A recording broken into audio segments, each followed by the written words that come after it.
네, 오늘 공부할 내용은 에큐메니칼 운동에 대한 이제 하나의 그 가이드라인, 길잡이에 해당하는 부분입니다. 에큐메니칼 운동의 중요한 개념들, 에큐메니칼이라는 용어에 대한 이해, 그 다음에 그 에큐메니즘이 성경에는 어떻게 표현되고 있는지, 그 다음에 교회사 속에서 이제 공교회와 어떤 관계가 있는지, 그 다음에 신학 그 삼위일체론과 또 에큐메니즘이 어떤 관계가 있는지, 또 복음주의와 에큐메니즘을 이제 한국에서는 자꾸 구별되게 이해를 하는데 이게 과연 그런 것인지, 자, 이런 것을 먼저 좀 살펴본 다음에 우리가 사용하고 있는 에큐메니칼이라는 말이 시대마다 교회사 속에서 시대마다 이제 조금씩 다르게 변천 과정을 겪어 왔어요. 그래서 이제 그 부분을 볼 것이고, 세 번째 부분에 가서는 에큐메니칼 운동이 20세기에 어떻게 이제 발전되어 왔고 그 신학적 근거는 무엇인지,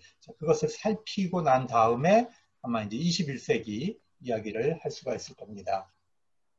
먼저 그러면 에큐메니칼 운동의 주요 개념을 살펴보도록 하겠습니다. 먼저 에큐메니즘이라는 말 혹은 에큐메니컬 운동이라는 말, 그런 용어들이 어디서 왔는가 하는 것입니다. 이것은 헬라어 오이쿠메네라고 하는 표현에서 왔습니다. 빨간색으로 된 로고를 보시면 이것은 이게 세계교회 협의회, 그러니까 WCC의 이제 그 로고입니다. 마크입니다. 여기에 십자가는 교회를 상징하고 그 밑에 있는 모양은 물 위에 떠 있는 배입니다. 그러니까 이 바다, 물 위에 떠 있는 배에 복음을 담고 있는 교회의 모습이죠. 그리고 그 위에 오이쿠메네라고 하는 표현을 썼는데, 이 헬라어 오이쿠메네라는 말에서 에큐메니즘 혹은 에큐메니컬이라는 말이 이제 온 것입니다. 원래 이 헬라어 오이쿠메네는 사람들이 살아가는 온 세상을 뜻합니다. 로마 시대에 그리스 로마 문명 안에서 이 오이쿠메네라는 말을 쓸 때는 주로 로마 문명을 의미했습니다. 로마 시대의 문명, 그 다음에 종교적인 이제 그 제국의 행정, 이것을 표현하기 위해서 오이쿠메네라는 말을 썼어요. 그러니까 세상, 세계 이런 뜻이었죠. 그런데 이 로마 사람들이 이 말을 쓸 때는 남자들로 구성된 시민으로 구성된 세계를 의미하는 것이었습니다. 즉, 그 안에서 노예는 오이쿠메네에서 배제되고요. 여성도 배제되고, 아이도 배제되고, 또 로마 문명 밖에 사는 야만족들도 오이쿠메네에서 배제됩니다. 그러니까 자기들이 세상이라고 할 때는 거기는 로마 시민, 남자들 시민들만으로 이루어진 세상을 뜻하는 것입니다. 그 나머지 존재들은 정당한 사람으로 취급을 하지 않았죠. 예를 들면 노예는 사고 파는 물건이었습니다. 또 여성과 아이, 야만족들도 동등한 시민으로 여겨지지 않은 것입니다. 이런 것으로 자기들은 오이쿠메네를 이제 표현을 했던 것입니다. 그런데 성경에서 이 오이쿠메네라는 말을 가져와서 이제 쓰기 시작을 한 거죠. 그래서 성경 안에는 오이쿠메네라고 하는 용어가 15번 사용이 됩니다. 모든 그 성경에 있는 용어는 처음부터 신학적 의미를 갖고 있는 것이 아닙니다. 예를 들면 우리나라에서 이제 하나님의 신의 이름을 부를 때 이제 하나님이라고 이제 표현을 하는데, 이 표현은 원래 우리 민족이 갖고 있었던 이제 하나님, 여기서 온 거죠. 그래서 여기서 하나님도 오고 하느님도 이제 오게 되는 거죠. 그러니까 이 말은 원래 우리 민족이 사용했던 말인데, 이것을 교회가 성경 번역을 하면서 가지고 들어와서 신학적인 용어가 된 것이죠. 신의 명칭으로 불려진 것이죠. 그런 것처럼 오이쿠메네라고 하는 말도 원래는 이 세속적인 세큘라 언어였습니다. 그런데 이것을 성서 기자가 채용해서 쓰면서 거기에 이제 신학적인 의미가 첨가되게 된 것입니다. 그러면 15번 사용된 것을 제가 한번 분류를 해봤어요. 분류를 해봤더니 크게 5가지로 오이쿠메네라는 말이 사용이 되더라고요. 첫 번째는 이제 로마 제국을 표현할 때 이제 오이쿠메네를 썼고요. 또 하나는 세상 전체, 모든 세상을 얘기할 때는 또 오이쿠메네라는 말을 또 사용하고 있습니다. 계시록에서는 이 세상이 심판받아야 될 종말론적 대상이니까 굉장히 부정적인 의미를 갖고 있었어요. 그래서 계시록에서 사용되는 오이쿠메네는 마귀가 다스리고 있는 세상, 로마 사회는 곧 그 짐승, 마귀가 다스리는 세상이었죠. 그 다음에 또 심판의 대상이 되는 세상이라는 표현이 또 누가복음, 사도행전, 계시록에 등장을 합니다. 그런데 이제 우리가 여기서 좀 포커스를 둬야 될 것은 5번째입니다. 5번째로 사용된 오이쿠메네는 복음이 전파되어서 삶이 변화되고 구원받아야 될 사람들이 사는 온 세상을 나타낼 때는 이제 굉장히 신학적으로 긍정적인 의미를 갖고 있는 것이죠. 마태복음 24장 14절, 로마서 10장 18절에는 그런 의미가 있습니다. 또 다가오는 하나님의 나라, 장차 올 하나님의 나라를 표현할 때는 히브리서 1장 6절, 2장 5절에 오이쿠메네라고 하는 말을 쓰고 있는데, 이때 다가오는 하나님의 나라를 표현할 때는 그 나라에는 남녀노소, 주인과 종이 배제되지 않고 모두 참여하는 그런 뜻으로 이제 포괄적인 의미로 사용이 됩니다. 그러니까 로마인들이 사용하는 오이쿠메네는 다른 사람들 다 배제시키는데, 성서가 사용하고 있는 오이쿠메네, 하나님의 나라는 모든 사람이, 구원받은 사람들이 거기에 참여하게 되는 것입니다. 여기 성경 구절을 제가 이제 소개를 했습니다. 천국 복음이 모든 민족에게 증언되기 위하여 온 세상에 전파되어야 하리라. 이것은 구원받아야 될 사람들이 살고 있는 세상을 뜻하는 것이죠. 그 다음에 그 소리가 온 땅에 퍼졌고 그 말씀이 땅끝까지 이르렀도다. 마찬가지 의미입니다. 히브리서 1장 6절, 그가 마다들을 이끌어 세상에 다시 들어오게 하실 때에 하나님의 모든 천사들은 그에게 경배할지어다 말씀하시며, 이때는 어떤 겁니까? 이것은 바로 이제 하나님의 나라죠. 종말론적인 하나님이 우리가 말하는 바 장차 올 세상을 천사에게 복종하게 하심이 아니니, 여기서도 오이쿠메네가 하나님의 나라의 의미가 있습니다. 그러면 우리가 이 오이쿠메네라고 하는 말에서 이제 파생된 용어를 좀 한번 살펴보겠습니다. 여러분, 에코노미라는 말을 들어보셨을 겁니다. 우리가 세속적인 용어로는 우리가 이제 경제라고 쓰죠. 그런데 이것이 신학적인 용어로는 에코노미가 경제가 아니고 하나님의 경륜을 나타내는 것입니다. 제가 칠판에 이제 설명을 조금 더 하겠습니다. 이 오이쿠메네라는 말은 오이코스라는 말에서 왔어요. 오이코스. 이 오이코스라는 말은 집이라는 뜻이에요. 집 혹은 가정을 뜻합니다. 그러니까 오이코스라는 말은 하나님께서 세상을 창조하시고 이 세상을 보살피시고 다스리는 그런 집을 말합니다. 그런 가정을 뜻하는 것입니다. 그런데 오이코스라는 말에서 어떤 말이 오냐면 에코라는 말이 나와요. 에코라는 말은 생명을 뜻하죠. 그래서 오이코스는 뭐냐 하면 생명이 살아가도록 보살피는 것을 뜻합니다. 우리 가정에서 우리가 생명이 태어나고 또 생명이 자라도록 보살펴 주잖아요, 부모님이. 그런 것처럼 이 에코, 이 생명을 보살피는 그 집과 가정이 오이코스예요. 그런데 이 에코라는 말에서 발전된 언어가 에코노미거든요. 에코노미. 경제라는 말로 사용되기 전에 신학적인 용어로 에코노미는 하나님께서 온 세상, 사람과 자연과 이 모든 것을 창조하신 그대로 하나님이 보존하시고 생명을 구원하시고 살리시는 활동을 에코노미라고 하는 거예요. 그래서 우리가 신학에서 이걸 경륜이라고 합니다. 경륜.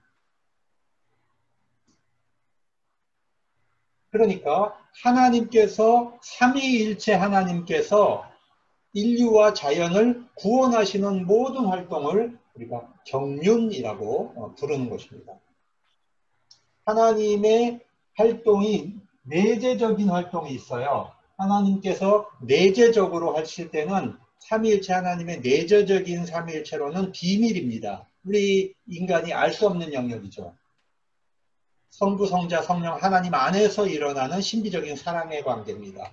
그런데 하나님의 활동이 밖으로 나타나실 때는 우리와 자연을 구원하시는 활동을 하게 되죠. 그래서 우리가 그것을 경륜적 삼위일체론이라고 해요. 경륜적 삼위일체론이라고 하는 것은 삼위일체 하나님이 바깥으로 활동하신다는 뜻이 됩니다.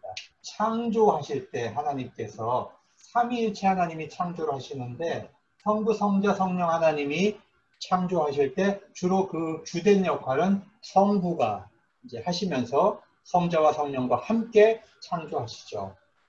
그런데 우리가 인간이 죄를 지은 다음에 하나님께서 우리를 구원하시기 위해서 십자가를 지시는 사역은 주로 성자께서 주도하시죠. 성부, 성자, 성령 삼위일체 하나님의 구속 사건에 있어서 십자가를 지시는 이 구원 사건은 성자께서 하시죠. 그리고 성자가 승천하신 다음에 이 세상에 남아서 교회를 지키시고 보존하시고 사람들을 구원하시고 하나님의 품 안에 거하게 하시는 그 모든 활동은 성령이 주도적인 사역을 하시는 거죠. 보호하고 유지하시는 활동합니다. 그러다가 이제 끝에 가서 종말에 가서 온 세상이 완성이 됩니다. 성부, 성자, 성령 하나님. 그런데 우리가 여기서 구속을 이야기할 때에 인간의 영혼만 구원받는다고 여러분이 생각하면 굉장히 잘못된 생각입니다. 하나님은 창조하신 이 모든 만물을 다 완성하시는 거예요. 그래서 예수 그리스도의 십자가 사건은 인간만을 위한 구속 사건이 아니라 하나님이 창조하신 모든 세계가 완성되도록 하는 것입니다. 그래서 성경에 보면 로마서에 보면 모든 피조물들이 하나님의 아들이 나타나시기를 고대하고 탄식한다 그런 표현이 있죠. 그러니까 이 모든 생명체가 구원의 대상인 것이지 인간만 별도로 구원받는다 이런 식의 신학은 굉장히 서구 신학에서 잘못 만들어진 신학입니다. 그래서 우리가 에코 생명이죠. 에코 시스템 했을 때 우리가 이걸 생태계라고 표현하죠. 그렇죠? 그다음에 에콜로지 생태학 여기서 나오는 에코가 전부 오이코스라는 말에서 나왔다는 거예요. 그래서 에큐메니칼이라고 하는 용어는 단순히 교회 일치를 뜻하는 것은 아니에요. 교회 일치도 들어있지만 그 안에는 하나님께서 창조하신 모든 세계를 끌어안는 화해시키고 구원하시는 그런 의미를 크게 담고 있는 것입니다. 다시 교재로 돌아가겠습니다. 자, 그래서 경륜이라는 말은 하나님께서 가정을 돌보고 생명을 구원하시는 사업이다. 생명을 살리는 일이다. Life Giving Business. 생명을 주시는 하나님의 사역. 이것을 우리가 경륜이라고 하는 것입니다. 작은 결론입니다. 오이쿠메네라고 하는 말은 생명을 살리고 경영하는 하나님의 집입니다. 그런데 우리가 교회 에클레시아는 오이쿠메네 안에서 하나님 나라의 확장을 위해 존재하는 것이지 오이쿠메네에서 벗어난 에클레시아는 존재하지 않습니다. 그만큼 오이쿠메네는 중요하죠. 하나님께서 아들을 주신 것은 이 세상을 구원하시기 위해서 주신 것이죠. 하나님께서 이 세상을 심판하려고 하신 것이 아닙니다. 오이쿠메네가 그렇게 중요한 거예요. 쿠메네라는 영역 안에서 선교가 일어나기 때문에 에클레시아는 오이쿠메네로부터 분리하거나 벗어나서는 이제 선교를 할 수가 없게 되는 것입니다. 그 다음에 우리가 이제 공교회성에 대해서 한번 살펴보겠습니다. 여러분 그 세계교회사 배울 때 381년도 니케아 콘스탄티노플 신조가 나온 것을 한번 여러분 기억을 하시기 바랍니다. 에큐메니칼 공의회가 크게 이제 7번 있었는데 처음에 열린 공의회가 니케아 공의회죠. 네. 325년에 아리우스라는 이단과 신학적인 논쟁을 해가지고 예수님이 하나님이다. 예수님이 하나님과 본질이 같으시다. 그 부분을 결정을 합니다. 그리고 두 번째 가서 381년에 성령님도 하나님과 본질이 같으시다. 그래서 이 381년 니케아 콘스탄티노플 신조를 만들면서 거기서 이제 삼위일체를 결정하게 됩니다. 그런데 그 니케아 콘스탄티노플 공의회에 보면 교회론 부분이 있어요. 그 교회론에는 이렇게 이제 고백을 합니다. 우리는 하나의 거룩하고 보편적이고 사도적인 교회를 믿습니다. 이렇게 고백을 합니다. 그러니까 교회는 어떤 거냐? 우리 신앙 고백, 초대 신앙 고백에서 교회는 하나다. 교회는 하나의 교회다. 그 다음에 교회는 거룩하다. 교회는 보편적이다. 이 보편적이라는 말이 카톨릭이라는 뜻이에요. 로마 카톨릭만이 카톨릭이 아니라 모든 세계의 교회는 다 카톨릭입니다. 보편적입니다. 그 다음에 사도적인 교회다. 이 네 가지의 이제 특징을 우리가 잘 알아야 됩니다. 교회가 왜 하나입니까? 예수 그리스도를 머리로 하는 몸이에요. 몸은 다 하나로 묶여 있는 겁니다. 지체가. 그래서 교회는 하나가 되는 거죠. 이 세상에 있는 교회는 더럽기도 하고 죄도 짓고 거룩하지 않아요. 그럼에도 불구하고 우리가 교회가 거룩하다고 하는 것은 영적으로 예수 그리스도의 몸이기 때문에 우리가 교회를 거룩하다고 하는 것이지 인간 때문에 교회가 거룩하다고 하는 것이 아닙니다. 인간이 거룩해져서 교회가 거룩한 것이 아니라는 거죠. 그 다음에 이 카톨릭이라고 하는 뜻은 전 세계에 있는 모든 교회가 누구의 교회라는 거예요? 예수 그리스도의 교회라는 것입니다. 여러분, 교회는 목사의 교회도 아니고 장로의 교회도 아니고 교인들의 교회도 아니에요. 교회는 하나님의 교회입니다. 그렇기 때문에 교회를 가지고 정치활동을 하면 안 돼요. 자기가 정치활동을 하려면 개인 자격으로 가야 돼요. 왜 교회 장로단을 조직을 해갖고 그것을 가지고 정치활동을 합니까? 여러분, 이것은 교회의 본질이 뭔지도 모른다는 거예요. 결국에는 교회 전체를 망치는 결과를 가져올 수밖에 없는 겁니다. 여러분, 교회는 보편적이에요. 이것은 예수 그리스도의 교회라는 뜻입니다. 그 다음에 이 사도적인 교회라고 하는 것은 교회는 예수 그리스도가 전해주신 복음을 사도들이 물려받았어요. 그래서 그 사도들이 예수님으로부터 받은 그 예수 그리스도의 복음, 예수님 자체, 예수님의 삶과 예수님의 인격, 이 모든 것을 후대에 전달해주고 세계에 전파할 책임을 갖고 있는 것입니다. 그래서 이 사도적인 교회라고 하는 것은 복음을 선교할 책임을 갖고 있다. 그런 뜻이 되는 것입니다. 자, 이 네 가지가 교회의 본질이에요. 여러분 한번 따라해 보세요. 하나이고 거룩하며 보편적이고 사도적인 교회다. 그런데 우리가 이제 사도신경, 서방교회가 고백하고 있는 로마 카톨릭 교회, 동교회, 성공회, 개신교는 전부 서방교회에 속하는데 이 서방교회는 사도신조를 갖고 있잖아요. 이 사도신조에 나타나는 교회로는 나는 거룩한 공교회와 성도의 교제를 믿습니다. 이렇게 표현합니다. 그러니까 니케아 콘스탄티노플 신조에는 네 가지를 이야기했는데 사도신조는 그 중에 두 가지만을 지금 얘기하고 있는 겁니다. 거룩한 교회, 그 다음에 공교회. 이 공교회라는 말이 바로 캐톨릭, 보편적이다라는 뜻입니다. 그래서 에큐메니칼 운동은 교회론과 깊은 관계를 가지고 있어요.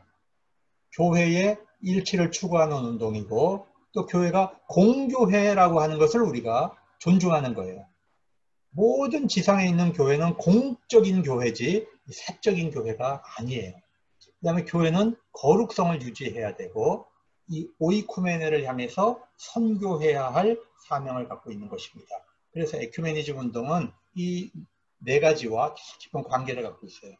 교회 일치에도 참여를 하지만 선교에도 참여를 하는 것이고 사회 정의와 평화에도 참여를 하는 것입니다. 그러면 교회의 본성은 어디서부터 오는 것이냐? 교회는 인간이 개척해서 만들면 그게 교회가 되는 것이냐? 예수 믿는 사람들이 모이면 그냥 교회냐? 여러분, 그것이 아니고요. 교회의 본성은 삼위일체 하나님과 관계를 갖고 있습니다. 성부, 성자, 성령 하나님 안에는 신교가 있죠. 우리가 그 코이노니아라 그래요. 이 코이노니아의 본질은 삼위일체 하나님으로부터 나와요. 성부, 성자, 성령 하나님의 사랑, 그것이 코이노니아인데, 그래서 하나님은 본질이 같으시기 때문에 한 분이지만 성부, 성자, 성령 삼위로 나누시기 때문에 하나님 안에는 다양성이 존재합니다. 본질이 같지만 다양성이 존재합니다. 그래서 성경은 교회에 대해서 교회는 하나님의 백성이요, 예수 그리스도의 몸이요, 성령이 거하시는 전이다. 그렇게 표현을 합니다. 그러니까 교회는 인간이 만든 기구가 아니고 성부, 성자, 성령과 깊은 관계를 맺고 있는 그런 기관인 것입니다. 그래서 에큐메니칼 운동은 무슨 협의회를 만들어서 교회를 모아내는 그런 운동이 아니고요. 하나님께서 교회에 주신 본질적 일치가 있어요. 본질적 하나됨이 있는데 그거를 회복하는 것입니다. 교회는 원래 그 일치성을 갖고 있었는데 인간이 문화가 다르고 죄성이 있고 교권에 대한 탐욕이 있고 이렇게 해서 교회를 자꾸 가르고 파괴시키고 갈라놓았습니다. 이런 것을 하나님이 주신 본래의 일치로 회복시켜가는 것, 이것이 바로 에큐메니칼 운동의 본질이라고 하는 것을 우리가 이제 기억을 해야 됩니다. 교회는 영적으로 하나님이 주신 일치가 있습니다. 그렇지만 교회가 이 세상 속에서 살아갈 때는 언어가 다르고 교리가 다르고 문화가 달라지기 때문에 다양성이 생기고 거기에서 이제 분열이 나타나죠. 분열의 죄성이 나타납니다. 그렇기 때문에 에큐메니칼 운동은 다양성을 무시하지 않습니다. 다양성 속에 일치를 추구합니다. 왜냐하면 다양하다고 하는 것은 여러분 좋은 거예요. 하나님께서 무지개를 만드실 때 7빛깔을 나타내게 하셨죠. 여러분 그 다양성은 하나님이 주신 선물이에요. 우리가 갖고 있는 언어가 다른 것, 문화가 다른 것, 피부색이 다른 것, 외모가 다른 것, 개성이 다른 것, 세상에 똑같은 사람 하나도 없어요. 하나님이 다 각자에게 개성을 주셨죠. 다양성입니다. 하나님이 주신 이 다양성은 하나님의 풍요고 축복인 것입니다. 교회도 다양하죠. 자, 여러분 이제 이 그림은 저를 한번 이제 보시기 바랍니다. 다양성 속의 일치를 표현할 때에 다양한 교파들이 존재합니다. 다양한 교파들이 존재하는데 그 밑에는 이 교회를 하나로 묶어주는 통일성이 있어요. 이것은 다양성, 밑에는 통일성이 있습니다. 장로교일 수도 있고 내가 감리교인일 수도 있고 침례교인일 수도 있고 순복음교회 교인일 수도 있고 성공회 교인일 수도 있어요. 그런데 이 다양성에도 불구하고 이 전체 교회를 하나로 묶어주는 이 통일성을 우리가 뭘로 보느냐? 그걸 사도적 신앙이라고 합니다. 사도들이 교회에 전해준 신앙입니다. 그러면 이 사도적 신앙은 뭐냐? 그것이 바로 복음이죠. 복음. 예수 그리스도의 복음입니다. 그리고 이 예수 그리스도의 복음을 담고 있는 바로 성경이죠.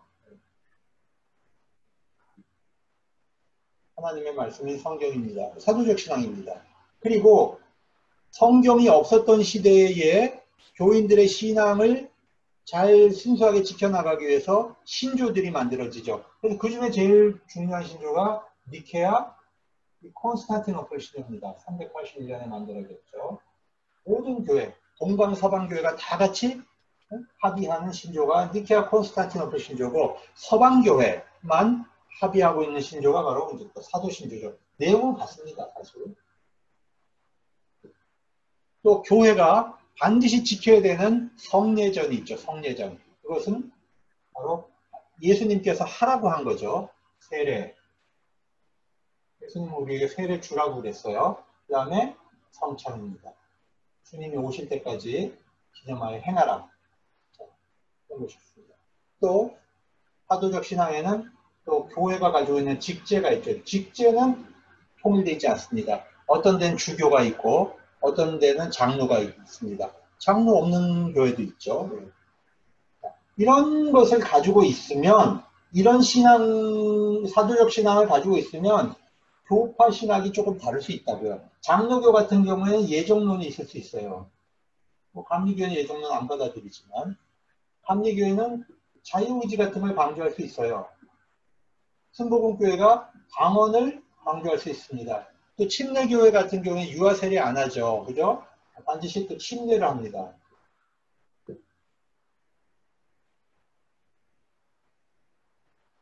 이런 식으로 다양성을 가질 수 있는데 이 다양성을 서로 인정할 수 있어야 된다는 것입니다. 자, 사도적 신앙을 가지고 있으면 다양성을 인정할 수 있습니다. 그런데 이 사도적 신앙을 갖고 있지 않은 바깥의 다양성, 사도적 신앙이 없는 다양성은 우리가 교회라고 말하지 않는 것입니다.